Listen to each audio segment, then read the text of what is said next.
Olá, estudante! Eu me chamo Manuele Costa, sou professora de História e a gente hoje vai para mais uma aula com um tema importantíssimo para o Enem, que é o Segundo Reinado. A gente entende como um todo a história do Brasil que ela passa por várias transformações e é preciso, é fundamental você entender esses processos de transformações, principalmente para o Enem. O Segundo Reinado é um dos conteúdos extremamente cobrados, porque faz parte de um período muito longo e muito diversificado e até mesmo complexo da história do Brasil. O que seria o Segundo Reinado? Seria a segunda parte do Brasil Imperial. O Brasil Império é uma fase que começa desde o processo de independência, em 1822, que vai até 1831, onde termina o Primeiro Reinado, e inicia uma fase menor, que é o período regencial, e então entra no Segundo Reinado, que começa a partir de 1840 e vai até 1889. Então foi um período de 49 anos na qual nós tivemos Dom Pedro II no poder, estabelecendo uma política própria daquela época. Então a gente vai analisar na aula de hoje as principais transformações, as principais características que vão acontecer durante esse extenso período da história do Brasil, ok? Mas para que a gente consiga entrar e entender sobre o Segundo Reinado, é preciso fazer uma breve contextualização. Até porque um fato vai levando o outro. Quando a gente tenta entender a história do Brasil, é importante lembrar que um acontecimento vai gerando outro, que vai gerando outro, até chegar à configuração atual. Então, o Segundo Reinado, ele faz parte, como já falei, da segunda etapa ali do que seria o período do Brasil monárquico. Como a gente sabe, o Brasil começa como uma colônia, ali lá no início de 1500, como uma colônia de Portugal. E nesse momento, passa por todo aquele processo de exploração enquanto colônia, que não é algo exclusivo do Brasil. Então, o Brasil, sendo uma colônia de exploração de Portugal, ele passa aí por muito tempo desenvolvendo atividades econômicas voltadas principalmente para exportar produtos para abastecer o mercado europeu. Só que em 1822, o Brasil consegue ali negociar a sua independência, o Brasil paga uma indenização a Portugal para conseguir sua independência, e quem fica no poder é o principal agente desse processo de independência, que é o Dom Pedro I. Ele fica no poder em 1822 e instaura um regime monárquico. Vale aqui lembrar que o Brasil é um dos únicos países ali na América que adotam esse sistema, até porque as outras colônias ao seu redor, os países vizinhos, eles adotam o sistema já republicano. O Brasil permanece na monarquia e quem fica à frente aí é o Dom Pedro I, mostrando resquícios do processo colonial, do processo em que o Brasil esteve ali por muito tempo atrelado a Portugal. Então, Dom Pedro I fica no poder e ele vai passar por um momento de forte instabilidade política, até porque não existia uma homogeneidade, uma ideia de unidade no Brasil. Na época, províncias, nem todas aceitavam o processo de independência. Vários partidos surgem, partidos que vêm da grande elite brasileira, aquela elite que tem uma economia voltada, principalmente para a agricultura, no caso no café, tinham grande influência política, formaram partidos e começaram a pressionar Dom Pedro I, até que em 1831 ele rompe com o Brasil, sai do Brasil, retorna para Portugal. Quando ele retorna para Portugal, ele deixa aqui o seu herdeiro, que seria o seu filho, Pedro de Alcântara. Esse filho só tinha 5 anos e, pela Constituição estabelecida em 1824, ele só poderia assumir com 18 anos de idade. Então começa uma das fases mais violentas e mais instáveis da história do Brasil, que é o período regencial, que ocorreu de 1840 que ocorreu entre 1831 a 1840. Essa fase precede aí o Segundo Reinado. Uma fase extremamente instável, que o Brasil passa a ser governado por parte da elite. Os partidos liberal e conservador fazem parte desse movimento para assumir aqui o poder no Brasil. E nesse momento é importante destacar que várias revoltas, vários grupos insatisfeitos com a política no Brasil começam a se revoltar em todas as regiões. Então várias revoltas violentas surgem e começam a eclodir em todo o Brasil, demonstrando a insatisfação perante os governos estabelecidos, as tais regências, Regência Una, Regência Trina, que vão governar o Brasil até que o príncipe regente adquirisse a maioridade, que seria com 18 anos. Porém, devido a tanta instabilidade política e econômica e por conta das revoltas, o Partido Liberal começa a se movimentar a fim de dar um golpe, né, chamado golpe da maioridade, para conseguir colocar o herdeiro com somente 14 anos no poder. Assim começa o período chamado Segundo Reinado. Vamos aqui para o slide. Então, na questão política, nós iniciamos com esse golpe da maioridade, que vai ser dado em 1840, que tinha por objetivo simplesmente antecipar a maioridade do imperador, que até então era o príncipe regente, Dom Pedro, e ele chega como Dom Pedro II ao poder. E o objetivo geral de se estabelecer esse golpe da maioridade, principalmente ali liberado pelo Partido Liberal, era justamente para conter as rebeliões que estavam acontecendo em todo o país e principalmente também estabilizar a crise política e, consequentemente, econômica. Sendo assim, o golpe da maioridade tem esse sentido. Vamos colocar e centralizar esse poder nas mãos do imperador para que ele consiga conter as revoltas e satisfazer principalmente as vontades e os interesses dos grandes grupos da grande elite brasileira. Então, quando se estabelece o início do Segundo Reinado, com Dom Pedro no poder, ele vai estabelecer o que nós chamamos hoje de parlamentarismo às avessas. Na questão política, é importante ressaltar o seguinte: desde a Constituição de 1824, já tinha ficado estabelecido que o Brasil seria regido pelos poderes, pela divisão de poderes que a gente conhece, executivo, legislativo e judiciário. Mas algo que é característico do Brasil é a instituição do poder moderador. O que é o poder moderador? É um quarto poder que surge justamente para que o imperador tenha poder máximo sobre os demais, né, ali executivo, legislativo e judiciário. Então, quaisquer decisões tomadas entre os três poderes deveria passar primeiro pelo aval do imperador. Então, seria um poder máximo sobre os demais ali, executivo, legislativo e judiciário. E quando Dom Pedro II sobe ao poder, ele retoma essa ideia do poder moderador. O Brasil assume a política parlamentarista. O que é a política parlamentarista? Hoje, um grande exemplo seria a Inglaterra, quando você tem o parlamento sendo muito forte e que controla todo o governo, todo o Estado. Só que no Brasil, isso aconteceu às avessas. Por quê? Porque quem escolhia o presidente do Conselho de Ministros era o próprio imperador Dom Pedro II. E esse parlamento ele deveria ficar submetido às ordens do imperador. Por isso o nome parlamentarismo às avessas. A ideia de que existe um parlamento que ele é importante, mas ele é submetido às ordens, principalmente de Dom Pedro II. Então, com essa política, ele tenta amenizar as contendas existentes entre os dois principais partidos aqui, que é o Partido Liberal e o Partido Conservador. Entre as principais ideias defendidas, o Partido Liberal queria principalmente mais autonomia para as províncias, enquanto o Partido Conservador buscava uma concentração de poder nas mãos do imperador para sanar todo momento de crise. Então, esses partidos antagônicos ficam divergindo aí sobre a política, a forma de condução de política no Brasil. Então, a possibilidade de mudança rápida na chefia do governo foi o que garantiu esse convívio mais harmônico entre liberais e conservadores. Então, a ideia política principal do Dom Pedro II era amenizar essa disputa política entre esses partidos conflitantes que tem acentuado a crise política no Brasil. Então, essa seria a primeira fase, a fase política inicial do Segundo Reinado, que é caracterizada até por certa estabilidade política. Por quê? Porque Dom Pedro II ele consegue manobrar, ele consegue fazer várias políticas para conseguir amenizar a disputa entre os partidos que estavam ali tentando ter mais influência. Então, a característica política desse período é o parlamentarismo, só que um parlamentarismo que era submetido às ordens através do poder moderador de Dom Pedro II. Seguindo aqui no slide, a gente vai, então, para a economia do período. Bom, aqui na economia, a gente sabe que o Brasil, desde o início da colônia, era um país completamente ligado à agricultura. Aí, a agricultura, por muito tempo, você teve a produção de açúcar, você teve a produção de algodão, principalmente no Nordeste do Brasil. Quando você tem o início ali do período monárquico, a economia cafeeira vai ser muito importante para a constituição da economia e o fortalecimento da economia brasileira. E essa economia cafeeira vai acontecer principalmente na região onde hoje compreende o estado de São Paulo, no Vale do Paraíba.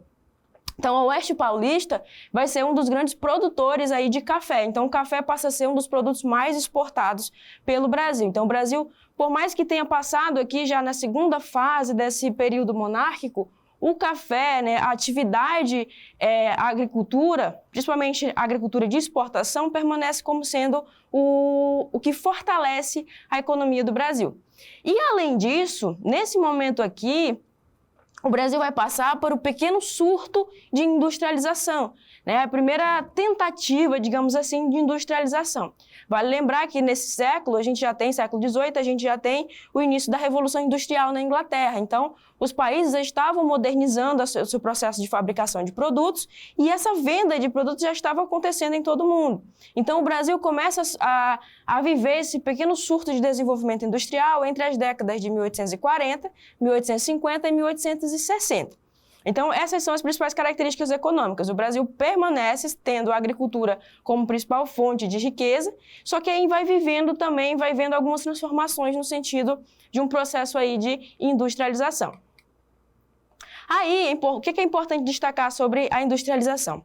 O país teve um aumento na navegação a vapor e viu as estradas de ferro se multiplicarem, sobretudo visando o aumento das exportações do país. Um dos símbolos desse período foi Irineu Evangelista de Souza, o Barão de Mauá.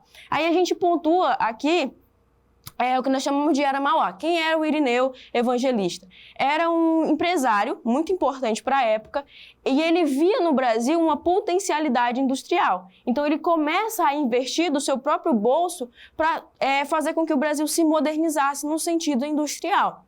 Porém, ele tem ali uns adversários, eles começam a apresentar adversários nesse seu processo aí de industrialização. Por quê? Porque lembra que o Brasil é um país agrário? É um país que se constitui por uma elite agrária, nesse momento cafeicultora? Então, esses proprietários de terra começam a barrar, a tentar fazer com que não exista essa industrialização, com medo de perder o seu prestígio. Até porque aqueles que faziam parte dos partidos que influenciavam politicamente o Brasil vinham dessa elite agrária. Então, com medo de que a industrialização pudesse fazer com que essa elite perdesse poder, eles começam a atrapalhar esse processo de industrialização do Brasil, no sentido de manter sempre com o seu prestígio dentro do país. Continuando, aí, também nesse período, vai acontecer um dos conflitos mais importantes de toda a América, né, da América do Sul, que foi a Guerra do Paraguai, que aconteceu de 1864 a 1870. A Guerra do Paraguai foi travada entre o Paraguai e a Tríplice Aliança, composta pelo Império do Brasil, a Argentina e o Uruguai. O Paraguai sofreu grande destruição material e em vidas humanas, e o Brasil colheu problemas na economia causados pelos gastos no conflito. Resumindo aqui, a Guerra do Paraguai foi um conflito que aconteceu principalmente por conta da política expansionista de Solano Lopes, que era de Paraguai, e ele tentou buscar outros territórios para conseguir ter saída para o mar. Nisso, ele começa a anexar ali territórios do Brasil e começa também a ter contendas com o Uruguai. Então, o governo brasileiro se junta com o Uruguai e a Argentina para combater essa política expansionista de Solano Lopes no Paraguai. Em todo esse conflito, a gente tem um resultado aí que foi o Paraguai, que teve a sua população dizimada pela Tríplice Aliança, que era Brasil, Uruguai e Argentina, e o Brasil sai vitorioso dessa guerra. Vitorioso no sentido de conseguir combater a política ali do Solano Lopes, mas, no geral, o país sofre com a consequência que é a crise, né? Todo o processo de guerra, você tem um grande desgaste econômico acontecendo. Outra característica aqui que a gente vale lembrar é que o Brasil ainda continuava sendo um país escravocrata, ou seja, um país que ainda utilizava a mão de obra do escravizado como forma de lucrar, como forma de conseguir fortalecer a sua economia. Nesse momento aqui, muitos dos escravizados foram levados para batalhar justamente nessa Guerra do Paraguai, na qual era prometido a eles liberdade, caso vencessem a guerra, caso eles retornassem. Então, outra característica aqui que é importante destacar, seria o processo de escravidão. Aí, como eu falei para vocês, a escravidão, que inicia desde o Brasil colônia e vai até quase o finalzinho desse período do Segundo Reinado, ele começa a ter uma modificação aqui. Por quê?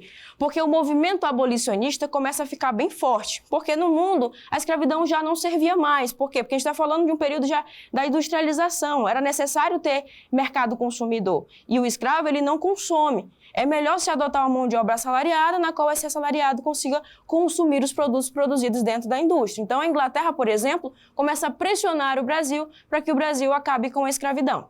Sendo assim, ao longo desse período, né, que vai se dando até o final do segundo reinado, várias leis vão sendo aplicadas no sentido de amenizar essas pressões, sejam internas ou externas. Vale lembrar também que a resistência dos escravizados também motivava esse movimento. Aí nós tivemos algumas leis importantes, como aqui a Lei do Ventre Livre, de 1871, que tornava os filhos das escravas livres, a partir do ano de 1871, posteriormente, a Lei dos Sexagenários, de 1885, que tornava livres os escravos com idade acima de 60 anos. Mas essas leis não surtiram efeito prático, né? Só houve um efeito de fato na vida desses escravizados com a Lei Áurea de 1888, que determinou de fato a abolição da escravidão no Brasil. Então, é uma marca aqui desse período, é justamente o processo que conduz até a abolição da escravidão no Brasil. Então, a necessidade aqui agora de acabar com a escravidão. O Brasil foi o último país do Ocidente que acabou com a escravidão, então sofreu muitas pressões internacionais para acabar. E, aliado a isso, tivemos o movimento abolicionista dentro do país e também a forte resistência dos escravizados na formação dos quilombos, demonstrando a sua grande insatisfação por todo esse processo da escravidão.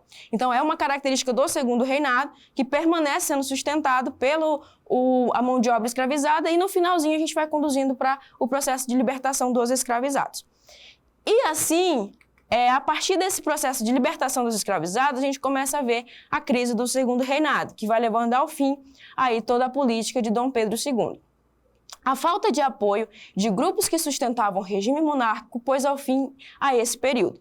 Aí temos duas questões aqui importantes para entender essa crise. Primeiro, a insatisfações dos barões do café com a questão abolicionista criou uma ruptura entre as elites latifundiárias e o império. Segundo, a Guerra do Paraguai expôs os militares a um sentimento republicano e abolicionista, enxergando o segundo reinado como arcaico e regressista. Grupos de militares e civis começaram a conspirar contra o imperador Dom Pedro II, e essa conspiração resultou em 15 de novembro de 1889, quando você tem o início da República no Brasil. Então, veja bem, alguns grupos começam a se movimentar contrários à política de Dom Pedro II. Entre eles, primeiramente, a gente tem a grande elite agrária brasileira, os grandes cafeicultores, por exemplo. Por quê? Porque aconteceu a libertação dos escravizados. E quem sustentava essa elite agrária brasileira eram esses escravizados. Então, quando o Dom Pedro II, né, quando a sua filha assina a Lei Áurea, ela liberta os escravizados, prejudicando economicamente esses grandes cafeicultores. Então, eles já começam a se opor à política estabelecida por Dom Pedro II, né, a política monárquica. Então, eles já se mostram contrários ao Dom Pedro II. O segundo grupo, que vai demonstrar essa insatisfação, seriam os militares, que desde a Guerra do Paraguai estavam extremamente fortes dentro do país, mas não tinham opinião, não tinham participação na política. Sendo assim, eles começam a se opor também ao Dom Pedro II. Então, você tem militares, você tem a grande elite agrária e até mesmo a Igreja Católica, que começa a se opor ao Dom Pedro II para pôr fim, né, na necessidade de pôr fim a um regime que eles consideravam arcaico, até porque, como eu já falei, era o único país que permanecia como monarquia. Então, em 15 de novembro de 1889, você tem ali o golpe da República, né, liderado ali pelo Deodoro da Fonseca. Eles tomam o poder no Brasil, instauram a República e Dom Pedro II retorna para Portugal, sai do poder, dando fim à monarquia no Brasil. Então, brevemente, esse foi o segundo reinado. Aí a gente vai para uma questão que fala sobre isso. Lembrando que caem bastante as questões sobre o segundo reinado, no que diz respeito principalmente à questão da escravidão. Diz o seguinte, né, em 2020, questão 68. Nas cidades, os agentes sociais que se rebelavam contra o arbítrio do governo também eram proprietários de escravos. Levavam seu protesto às autoridades policiais pelo recrutamento sem permissão. Conseguimos levantar em ocorrências policiais em 1867, na província do Rio de Janeiro, 140 casos de escravos aprisionados e remetidos à corte para serem enviados aos campos de batalha. Desconstruindo o mito dos voluntários da pátria, o texto destaca o descontentamento com a mobilização para a Guerra dos Paraguaios expresso pelo grupo. Entendendo brevemente aqui sobre essa questão, está falando justamente do momento em que os escravizados eram recrutados para ser levados à Guerra do Paraguai. E qual a insatisfação? Quem está insatisfeito com isso? principalmente os senhores, né? Inclusive é mostrado que eles levam seu protesto às autoridades policiais. Então, os senhores de escravos, pela perda do investimento da mão de obra, que era o investimento que eles faziam no escravizado, certo? Então, brevemente, essa foi nossa aula sobre o Segundo Reinado. Espero que tenham entendido. Se aprofundem no conteúdo e até a próxima aula.